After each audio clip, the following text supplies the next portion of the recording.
मेरे मौला मेरे मौला मेरी सांसों को तैयबा की हवा दे दे। मेरे मौला मेरी सांसों को तैयबा की हवा दे दे। मदीने का भिखारी हूं, मदीने की ग़िज़ा दे दे। मदीने का भिखारी हूं, मदीने की ग़िज़ा दे दे। और दुआ करें, हमारे घर में पैदा हूं सलाहुद्दीन अय्यूबी। हमारे घर में पैदा हो सलाहुद्दीन अय्यूबी। खुदा बेटी की सूरत में कनीज़े फातिमा, खुदा बेटी की सूरत में कनीज़े फातिमा दे दे। और नबी के चाहने वालों पे हर दिन जुल्म बढ़ता है। नबी के चाहने वालों पे हर दिन जुल्म बढ़ता है। इसी जुल्म की वजह से हम अगर अकेले सफर करते हैं, हमारे उलमा इकराम से पूछिए, हमारे शोरा इज़ाम से पूछिए कि जब हम अकेले सफर करते हैं रास्ते में हमें कैसा महसूस होता है। आज जब हम एयरपोर्ट का जायजा लेते हैं तो वहां जो टोपी वाले भी होते हैं वो टोपी उतार करके जेब में डाल देते हैं। रेलवे स्टेशन पे आप नजर डालिए, आप रेलवे स्टेशन पे देखिएगा, इक्का दुक्का कहीं टोपी वाला आपको नजर आएगा। मेरे दोस्तों, आखिर ऐसा क्यों? हम तो अल्लाह के मानने वाले हैं, हम तो रसूलुल्लाह सल्लल्लाहु अलैहि वसल्लम की शरीयत पे चलने वाले हैं। हम तो वो हैं जो गौसे आजम की करामत का इकरार करने वाले हैं। हम तो गरीब नवाज के भी चाहने वाले हैं। हम तो सरकारे सुरकाही के भी मानने वाले हैं। हम सरकारे तालिबुल कादरी की मोहब्बतों का चिराग जो है अपने दिलों में बसाने वाले हैं। ए मौला, ये तो बता कि हमें आखिर डर क्यों लग रहा है? हम आखिर डरते क्यों हैं? जब हमारे दिल में अल्लाह की मोहब्बत है, जब हमारे दिल में रसूलुल्लाह की मोहब्बत है, जब हमारे दिल में हमारे बुजुर्गों का प्यार है, इसके बावजूद भी हम डरते क्यों हैं? तो आओ, गुलाम नबी मिसबाही तुम्हें लम्हे फिक्रिया देने की कोशिश कर रहा है और तुम्हारे सहनो फिक्र को झंझोर करके एक बात सहन में डालने की कोशिश कर रहा है। इंशाअल्लाह अगर इस आईन पे चलोगे तो गुलाम नबी मिसबाही दावे के साथ कहता है, जब तक जिंदा रहोगे तुम हिंदुस्तान में कामयाब रहोगे और मर के जाओगे तो कब्रिस्तान।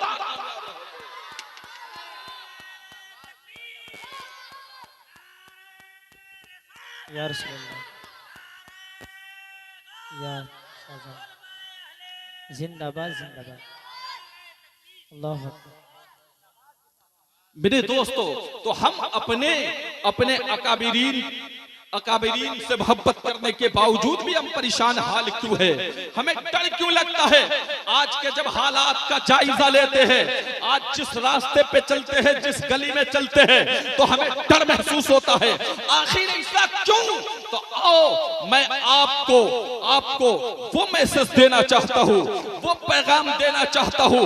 अगर उस चीज को अपना लोगे जिस चीज को हमारे सरकार सुरकाही ने अपनाया था, जिस चीज को हमारे सरकार तालिबुल कादरी ने अपनाया था, जिस चीज को मेरे सरकार गरीब नवाज ने अपनाया था, तो यकीनन मेरे गरीब नवाज भी कामयाब हुए हैं, मेरे सरकार सुरकाही भी कामयाब हुए हैं, मेरे सरकार तालिबुल कादरी भी कामयाब हुए हैं। मैं कहता हूं कि सिर्फ ये कामयाब नहीं हुए हैं, बल्कि इनके रास्ते पे जो भी चला है वो भी कामयाब होता चला गया है। इनके रास्ते पे जो भी चला है वो कामयाब व कामरान होता हुआ चला गया है। मेरे अजीजों, अर्ज करना चाहता हूँ, अल्लाह रब्बुल इज्जत ने हजरत मूसा अलैहिस्सलातु व तस्लीम को फिरौन के मुकाबले में भेजा। जो चाहता हूं आपकी थोड़ा मुस्कुरा करके बोल दीजिए सुभान अल्लाह, ताकि मुझे समझ में आए कि आप लोग मुझको सुन रहे हैं, खा नहीं रहे। अल्लाह रब्बुल इज्जत ने फिरौन के मुकाबले में किसको भेजा? मूसा को भेजा। आज भी हमें डर लगता है कि हमारे सामने फिरौन है, हमें डर लगता है कि वो हमें दबा देगा, लेकिन वो फिरौन हमें नहीं दबा सकता है। रब्बे कायनात ने फिरौन के मुकाबले में मूसा को भेजा। फिरौन बादशाह वक्त है, फिरौन के पास सिपह सालार है, फिरौन के पास में हथियार है, फिरौन के पास में पूंजी है, फिरौन के पास में दौलत है। जनाबे मूसा के पास न हथियार है, न जनाबे मूसा के पास में असलहा है, जनाबे मूसा के पास न फौज है, कुछ नहीं है। लेकिन तनहा फिरौन के मुकाबले में मूसा जा रहे हैं। यही हाल था कि रब्बे कायनात ने हजरत इब्राहीम अलैहिस्सलातो व तस्लीम को तनहा नमरूद के मुकाबले में भेजा था। चाहिए यह था कि पहले मूसा को फौज देता, पहले मूसा को कुव्वत देता, पहले मूसा को सिपहसालार इनायत करता, बादशाहत देता, तब कहता कि जाकर के तू फिरौन के मुकाबले में तू जा। लेकिन रब्बे कायनात ने जनाबे मूसा को न फौज इनायत फरमाया, न मूसा को ताकत इनायत फरमाई, न मूसा को न सिपहसालार दिए, बल्कि रब्बे कायनात ने जनाबे मूसा को भेजा। अब मूसा जो है फिरौन के मुकाबले में तन्हा जा रहे हैं। रब्बे कायनात को दिखाना मकसूद था कि अरे ताकत की जीत नहीं होती है, बल्कि सदाकत की जीत होती है। ताकत की जीत नहीं होती है, सदाकत की जीत होती है। इसी सदाकत की पूंजी को अबू बकर सिद्दीक ने अपने गर्दन में डाला है, तो रब्बे कायनात ने आपको सदाकत का अलंबरदार बना दिया है।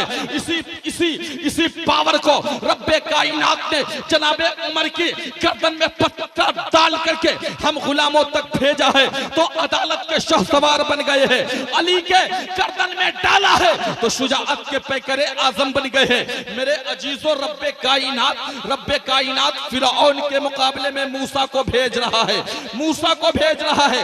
हालांकि ताकत और दौलत और हुकूमत जो है, हुकूमत दे करके नहीं, बल्कि हजरत मूसा ने सदाकत को इख्तियार किया है, मूसा ने सच्चाई को इख्तियार किया है। जब जनाबे मूसा ने सच्चाई को इख्तियार किया, फिरौन की फौज भी थी, फिरौन के सिपहसालार भी थे, लेकिन मूसा के सामने उन्हें झुकना पड़ा है। यही हाल इसी भारत की सरजमीन पे जब तनहा गरीब नवाज जब भारत की सरहद में दाखिल हो रहे थे, अल्लाह अकबर, इधर से गौरी जो है भाग करके निकल रहा था। एक हाथ में जो है अगर आप आगे नहीं बोलिएगा जुमला फिसल जाएगा, और अगर मुस्कुरा करके बोल दीजिएगा तो इंशाअल्लाह मैं भी आगे बढ़ जाऊंगा। मुस्कुरा करके बोल दीजिए सुभान अल्लाह। एक हाथों में हथियार लेकर के जब भारत के अंदर एंट्री मारने की कोशिश कर रहा था, वैसे भारत से निकलने की कोशिश कर रहा था, इधर एक शख्स जो है भारत के अंदर एंट्री मार रहा है, हाथों में कुरान लिए हुए है। करीब आता है, कहता है ये मेरे मजहब का है, करीब आता है, कहता है ये मेरे दीन का है। जो ही करीब आता है पूछने लगता है कि बाबा तुम कहां जा रहे हो? हमारे पास देखो फौज है, हमारे पास देखो हथियार है, हमारे पास देखो सिपहसालार है, लेकिन मैं भारत से हार करके आ रहा हूं। तो अल्लाह अल्लाह मेरे गरीब नवाज ने फरमाया, ए गौरी तू हथियार लेकर के गया था इसलिए तू हार गया, मैं कुरान लेकर के जा रहा हूं इसलिए मैं जीत जाऊंगा। नारे तकबीर, नारे रिसालत, मसलके आला हजरत, नारे तकबीर, नारे रिसालत। बहुत अच्छे, माशाअल्लाह।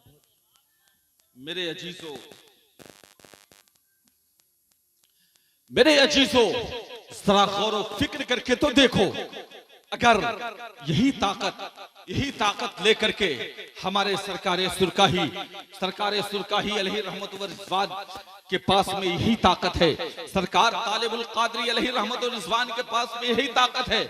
सरकार तालिबुल कादरी की शख्सियत का आप अंदाजा लगाना चाहते हो, चंद जुमलों में मैं अपनी बात को खत्म करूं कि सरकार तालिबुल कादरी की शख्सियत को जानना चाहते हो तो समझ जाओगे। अगर यकीनन सरकार तालिबुल कादरी से आप अकीदत रखते हो, सरकार तालिबुल कादरी से आप अगर मोहब्बत रखते हो, तो यकीनन जो है आप इस बात को समझ जाओगे कि एक मर्तबा मेरे सरकार तालिबुल कादरी अलैहि रहमत व रिज़वान सरकारे सुरकाही के मौजूदगी में तकरीर फरमा रहे थे।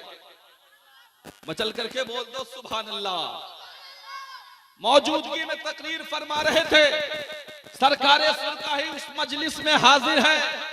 सरकार तालिबुल कादरी अलैहि रहमत व रिज़वान ने शेर पढ़ा, कि नबी अगर हुक्म दे इशारों में, पूरा मजमा बोलेगा। उन्होंने शेर पढ़ा, नबी अगर हुक्म दे इशारों में, नबी अगर हुक्म दे, नबी का वो इशारा कि अगर इशारा कर दे तो डूबा हुआ सूरज वापस आ जाए, नबी इशारा कर दे तो चांद दो टुकड़ा हो जाए, मुस्तफा इशारा कर दे तो पत्थर दौड़ता हुआ बारगाहे मुस्तफा में सलामे मोहब्बत पेश कर दे। नबी अगर हुक्म कर दे इशारों में तो मुर्दे कलमे तैयब पढ़ ले मज़ारों में, मुर्दे कलमे तैयब पढ़े अपने मज़ारों में। मेरे अजीजों, तो जब इस शेर को सरकारे सुरकाही अलैहि रहमत व रिज़वान ने सुना तो उन पे वज्द तारी हो गया, वज्द तारी हो गया। और सरकारे सुरकाही वज्द और कैफियत की हालत में सरकारे सुरकाही थे। आप बताओ कि जिसका पीर भी लाजवाब हो तो जिसका मुरीद भी लाजवाब हो, इसीलिए तो अपने पीरो मुर्शिद की शान में बरजस्ता तौर से जब मैं सरकारे सुरकाही की बारगाह में गया तो ये शेर देखा, बिल्कुल उनके दरवाजे पे लिखा हुआ कि पीर कामिल कुतबे आलम हजरते तेगे अली। तेगियो मोहब्बत से मुस्कुरा करके बोल दो सुभान अल्लाह। पीर कामिल कुतबे आलम हजरते तेगे अली, रास्तारे कुन तो कंजन हजरते तेगे अली। और उन्होंने जब मक्ता पढ़ा तो उनका मक्ता भी लाजवाब, मक्ता लाजवाब कि दोस्तों क्या पूछते हो, पूछते अंजाम क्या हो दोस्तों, इश्क का अंजाम क्या पूछते हो दोस्तों, हो गया तालिब शहीद उल्फते तेगे अली। मेरे अजीजों, तालिबुल कादरी की शख्सियत लाजवाब, ऐसी शख्सियत जिनकी मिसाल मैं क्या दूं, बल्कि पहाड़पुर के लोगों को भी आइडिया होगा, चकना के लोगों को भी आइडिया होगा, चकना के अतराफ के लोगों को भी आइडिया होगा, रतवारा के लोगों को भी आइडिया होगा कि तालिबुल कादरी की शख्सियत कैसी थी। मैं इश्क की जुबान में कहता हूँ कि मेरा नबी यकीनन आस्ताबे रिसालत है। मेरे नबी के पीछे जो भी चला है वो चमक भी रहा है, दमक भी रहा है यकीनन। ए तालिबुल कादरी, मैं कहता हूँ कि नबी आस्ताबे रिसालत है, तू महताबे विलायत है।